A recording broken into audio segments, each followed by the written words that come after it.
Gawin ito at babalik sa kanya ang iyong mga sakit na natamo.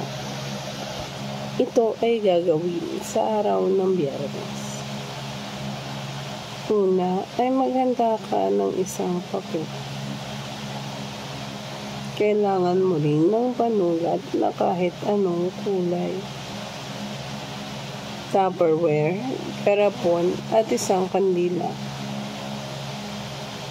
Kailangan ay gawin mo ito sa lugar na tahimik at walang makakaalam na ginawa mo ito. Magpakulo ka ng tubig.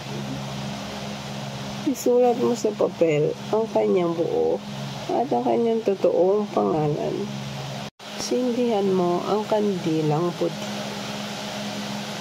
Patakan mo ng patak ng mga kandila ang papel. Saka ilagay sa kumukulong tubig ang papel. Patayin na ang kandila. Ibulong sa kumukulong tubig ang kasalanang ginawa niya sa iyo. Ulit-ulitin mong sambitin ang pangalan niya ng 15 beses. Hayaang lumamig ang tubig. Kuhain ang papel at ibaon ito sa lupa. Maaaring sa paso lamang.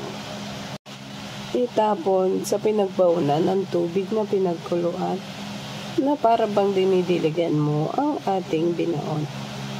Kung wala ka talagang mapagbaunan ay ilagay ito sa Tupperware at ilagay sa itaas ng cabinet o ilalim ng cabinet. Gagawin ito sa araw na bilog ang buwan. Gagawin ito kapag madilim na ang langit. Nang tama ang video na ito at dapat ay walang ibang makakalam na ginawa mo ito. Kung ikaw ay may katanungan ay maaari mo kaming i-message sa Philippine One Foundation Facebook page.